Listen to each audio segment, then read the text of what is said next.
morning. Welcome to morning meeting. So here's what's on my mind this morning.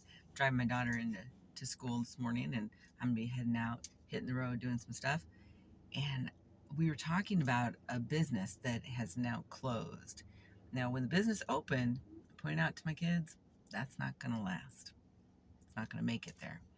And I knew it wasn't gonna make it there because it was a tea business that was operating as a place, destination spot for afternoon tea, that sort of thing. They weren't a specialty tea blender necessarily, or selling loose teas. Maybe they were. But they were presenting as a restaurant. And restaurants are really hard to keep going, particularly in a place where we have a lot of restaurants from which to choose, and a place that is, a population of around 26, 27,000 people, and then the surrounding area, maybe 35, 36,000 people, and most of them drink coffee.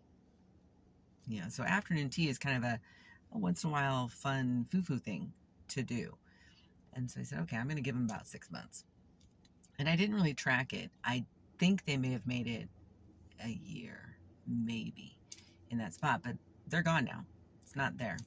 And I thought I saw them on another street, which puts them on a side street, which is even worse. They were on a main street, and where I am, that's not a big deal, to be honest. But at least that street has more people wandering about. So you might have someone come in and say, oh, yeah, I want a muffin or whatever, right? But if I'm right and they have now moved to a side street to try it there, it's not going to work there either. Because as I said, even less traffic. So not only are they trying to be a destination spot, they're trying to be a destination spot on a even less busy street where you've got to always park on the street in this area anyway. So that got me talking to my daughter about location. I'm like, location, location, location. And it brings me back to years ago when my husband and I decided to start our tea company, and we were looking for places. One of our biggest mistakes was location. And we were sitting in our basement. We had a basement office, and there was a spider that was behind the door. And he and I both know the spider, but we never killed the spider. And we didn't kill it because of location. That spider knew where to be. That was the perfect spot for that spider to catch whatever it wanted to nibble on. Location, location, location.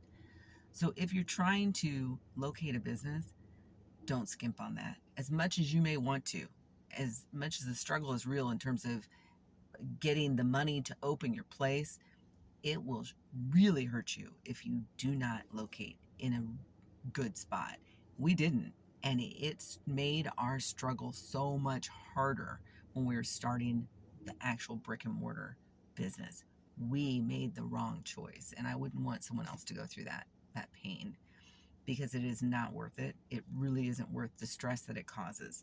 So if you're not in a position to actually open your brick and mortar and have the right financing in place to do it, just wait, or find another spot that is almost as good.